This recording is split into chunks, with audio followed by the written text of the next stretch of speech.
Hi, everyone. Welcome to the next episode of Agents of AI. I thank all you listeners in advance for listening through the raspiness of my voice as I get off a few sick days, but so excited to have this conversation with our featured guest, the Fractional Feline, that I had to hop on a call and do it with them. So I have my water here, and we're going to make it through the conversation today. For those of you that are joining for the first time or just getting accustomed to our program, this is Agents of AI is sponsored and affiliated by Capto. Capto is a company that builds custom AI agents, or AI employees, as we sometimes call them, predominantly for the financial role or the financial department, with a concentration on European organizations, but clients around the globe. This program, though, features people that are not just our clients, not just our partners, but people in our broader network of AI enthusiasts. They could include finance people, it could include thought leaders, all the above. So with that said, please reach out to us if you'd like to be a member of the program. We are welcome and open arms to all guests. Let me pivot to allowing our guests to introduce themselves, but do not share your name. Do not share where you work. We'll save that for the end. That is the fun part of our program. And for those of you also listening for the first time, please stay tuned as we reveal their identity at the end. Let's do it. Fractional Feline, a little bit more about yourself. Again, reminder, no name, no current company. Go ahead. Yeah. Indeed. Good morning. This is the Fractional Feline, and I work as a fractional CFO, hence the term Fractional Feline. And my main target is professional services companies around about the 1 million to 20 million mark, and I support them as their fractional CFO. Great. Well, thank you for joining the program. And as you reveal your identity at the end, I know that there's a lot of overlap with our networks, and a lot of people within the Capto community will be very excited to see you. With that said, can you talk a little bit more about your work in finance, your career to this point? There has to be something that has kept you coming back to the financial role. And if you were to maybe able to share that as like motivation for people that are interested in a career in finance, or, looking for continuous engagement, what are some of the things that stand out for you as like being what gets you out of bed in the day to focus on being a fractional CFO? Yeah. Sure, sounds good. So, a funny little brief story from the very, very start. Back in school, back in preschool, I actually had a maths tutor, and that maths tutor said to me, "You're really clever. You can do whatever you want, but there's one thing you should never do. That's anything to do with numbers." Sure. which is quite humorous. Yeah. So maybe that kind of fueled my passion to prove them wrong and become involved in finance. Who knows? But Yeah. in terms of my background, while getting qualified as a chartered accountant, I worked in accounting practices and also in the finance function of bigger firms. I then got qualified as a chartered accountant, and then I started my own accounting firm soon after that. And I grew that business to a few hundred clients, then sold the business in 2019. And then after that, I took on some fractional CFO work, and that was having one main hero client and a couple of smaller clients. So an example of a couple of the bigger hero clients, one was a funded tech company, and that was a really interesting role because when you're working as a fractional CFO at a funded tech company, you're expected to be the expert generalist. So you need good experience in M&A, you need good experience in fundraising, but you need really good experience in doing simple things like closing the books at the end of the month. You are the only finance person there, so you need to do everything. So a very kind of interesting and varied role. And expert generalists are always a great choice for any companies looking for a fractional CFO in the startup space. Second example of another hero client would be a group that operated broadly similar to private equity, although on a lesser scale. So they would have like a holding company on top, multiple different companies underneath, buy different ones, build them up, sell them, that kind of thing. And that was actually a joint CFO, fractional CFO, COO role. So that was a very interesting role where it was doing all the finance stuff you would expect for the group in terms of group forecasting, group budgeting, managing cash flow, all that kind of stuff, but also finance business partnering. So almost acting like a mini CFO for each of the individual companies in the group. And on the operational side of things, the key thing was all these different companies that weren't speaking to each other. So, for example, what company A, oh, we need to recruit somebody, they would go out to the market. But it's like, hold on a second, guys. We have a group company that does recruitment that actually specializes in what you're looking for. So why don't you use them? So it was just kind of making them speak a little bit more to each other and setting up the operational processes, backbone, all the systems, all that kind of good stuff. And I wish I had AI at the stage of where it's at now. Back when I was doing that role, it would have saved me a lot of time, a lot of heartache, and it would have been a very, very big kind of benefit. And then just to round off this last little part here, after that, I decided to work with more, instead of a hero client, multiple different clients at once. So I work with 7 different clients at the moment. They all range between 1 million to 20 million revenue. In the majority are the B2B professional services space. And the good thing about it is that you're working with different boards, different management teams, and you really get exposed to a lot of different experiences in different companies, helping firefight things, not just from a finance side of things, but also from a strategic side of things. Yep. Because a fractional CFO working with companies between 1 and 20 million, there's one key thing, there's 2 key things they need. The first of those key things being they want another adult at the table. So the fractional CFO may actually be their first almost non-exec coming from the outside to join their board. And a lot of kind of strategy consulting work outside the finance side of things is simply somebody with fresh eyes coming in to look at something. It's not like that person's super intelligent or whatever. It's just they're not caught up in a galaxy of 15 years of information. If a company's been running for 15 years, the external person comes in and they just see the brightest data points in that galaxy because they're seeing it with fresh eyes and they're not kind of clouded by the rest of the information. And the other key thing is bringing the actual finance maturity into these organizations where we can bring in forecasts, we can bring in board backs, we can bring in what if analysis, we can bring in scenario analysis. Can this company afford to hire these 3 salespeople? Okay, yes. And if they can, what targets should they hit if the company wants to achieve its revenue goal in year 1, year 2, year 3, etc. So really a fractional CFO is all about giving these companies the ability to reliably make decisions on the future that are informed and backed by data.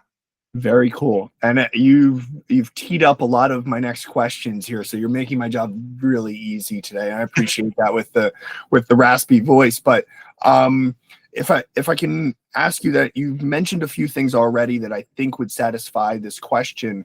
But if you had to narrow down on some main portion of the financial role that you feel like is underappreciated, maybe like specifically as it is today, what would be something that you could impart to people outside of finance to say like, hey, listen, this is the value that your fractional CFO or your primary CFO should be bringing to the table? But what do you feel like is one of the main values of being a strong financial leader these days? Yeah, for sure. So the number one absolute key thing, without question, is clean data. So a fractional CFO, they can build all the budgets, all the forecasts, all these fancy graphs, charts.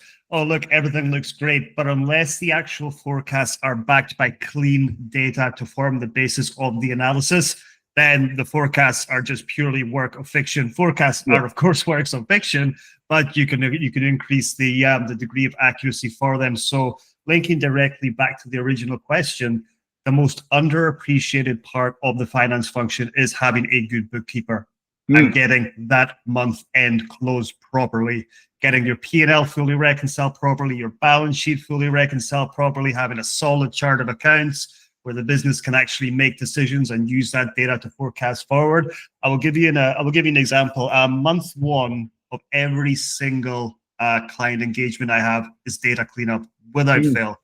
Every single month is data cleanup. The way an engagement usually works is number one, data cleanup. Number three, month two, month three, implementation. Then month four onwards, business as usual. Some data cleanup can be done in a month. Some takes 2 or 3 months just even to get that data in a shape where it can be used to make decisions on the business in its current state and in its potential future state. And linking forward to Capto and AI, one of the absolute key things of this that I would love to see is AI helping with getting that clean data and assisting bookkeepers to decrease their time spent on manual reconciliations, manual analysis, really kind of harnessing AI to take out all of that work so we can get a month-end close done quicker and as quickly as possible.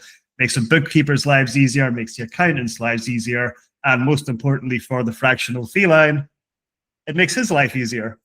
Yeah, no, so I'm smiling ear to ear because I'm actually reading an internal message today from a client, or kind of passed forward from a client, where one of our AI agents kind of made a correction that was an error from a human. Like, no offense intended, no foul, I mean, in this case, no foul, no harm, because it was caught. But one of those things that makes, again, I appreciate you making that natural segue. Capto tries to do this program in an unbiased way, but I appreciate the call out in terms of the power that AI, agents and automation can bring to a financial organization. We're seeing it in my inbox just a few hours ago. So again, let me get back on the topic and focus on today's conversation. But you had mentioned already a few of the things that AI is helping you that you're so grateful to have AI for today, because it's just made your business something that it couldn't have been a few years ago. Can you think back to maybe some of those earlier use cases or those specific instances where you started leveraging AI? And the reason that we ask this question is for people that might not be as far along in their journey, like maybe, again, like that inspirational, this is what you can do type of thing at a very basic level. Yeah, definitely. So one of the biggest kind of use cases for AI at the moment would be, I used to do forecasts, budget, spreadsheets, etc., all manually on Excel. Takes a hell of a long time to build those, make sure all the cells are linked together correctly. Even one cell that doesn't link together to a 3-statement model, as we call in finance, will mess up the entire model and can take you a long time to try and fix. So kind of with the rise of FP&A and forecasting tools, I use one called Fathom. Many others are available. I use that, and that kind of automatically, dynamically links everything together, uses AI to produce really lovely looking board packs and reports. Because one of the key things about finance is it is how to make non-financial people understand financial information and storytell in a way it can add value to their business and their overall strategy, kind of thing. So basically, with FP&A tools that utilize AI like Fathom, this dramatically cuts down on the amount of work I have to do for each client, and it also improves the actual customer experience to my clients, because they can see that data automatically, beautifully visualized. Kind of AI commentary in terms of the variance analysis, again, saves a lot of my time. Really, really, really useful. So if I think kind of back from when I did do this in spreadsheets to now, I would say I probably spent at least 50% less time. Cool. And which brings it to now the progression and maybe being a little bit more aspirational in your AI use cases, and this could maybe narrow down to more things that you're working on currently or would like to see go into production in the future. Does anything come to mind in terms of like, wow, that would be really great as the next step for how we use AI in the finance function? Do you have any thoughts on that on there? Yeah, definitely. Couple of thoughts. First one would be a specific use case, which would be balance sheet reconciliation around things like accruals, prepayments, deferred income, all that kind of stuff that can take a while to manually calculate sometimes and build out schedules for. We can have AI bots deployed in the accounting system to kind of look at an invoice, go, okay, cool, that invoice, it was from January, it was paid for a year subscription, so that means the cost needs split out over 12 months kind of thing. If it can pick up all that from an invoice and then automatically do it in the balance sheet, that would save so much time, especially in larger companies. And the second the second key thing I would love is when I put together board packs for my clients. They're very financial focused, sure, but we also bring in non-financial data to these board packs. So we take the top 5 KPIs from each department, so operations, sales, marketing, etc. If I could have an AI that sat in the middle of these board packs and automatically connected into, let's say, HubSpot, pulling through leads, customer data, etc., then connecting into maybe, I don't know, Asana, pulling in operational data, information. If I had AI sitting in the middle of my finance function to automatically pull all this data from other systems, I know you can do that with APIs, etc., but it's a little bit janky sometimes. But if there was a real good AI that could automate all of this and really make finance the one source of truth for data in the business, and this could be done easily at consumer level, where somebody could just kind of go, okay, cool, I don't need that much tech experience. I can just kind of use this. That would be huge. And that can transform the entire finance function and the fractional CFO role to be really kind of the one source of data in an organization. Yeah. Well, thank you so much, Kevin. And listen, I'm going to break a major rule of the Agents of AI program and tout the fact that connective tissue to multiple disparate software tools and technology, that's exactly what Capto is doing for its clients and exactly the value that they're seeing versus the individually embedded agents or AI offerings of individual technology vendors. That's something that, if you are struggling with as a CFO or a fractional CFO for your clients, please reach out to us, because that's one of the main solutions that we deploy or take a lot of pride in deploying. So amazing. Right. You would almost think we pre-planned that, but audience, I promise you, we did not pre-plan that. No, it's I'm actually almost like blushing right now, because it's one of the main rules that we have about this program is to try to avoid those commercial advertisements. But it was just so spot on that I couldn't help but call out like one of the main tent poles that Capto is delivering to its clients in terms of those custom automations that then string together those different tools.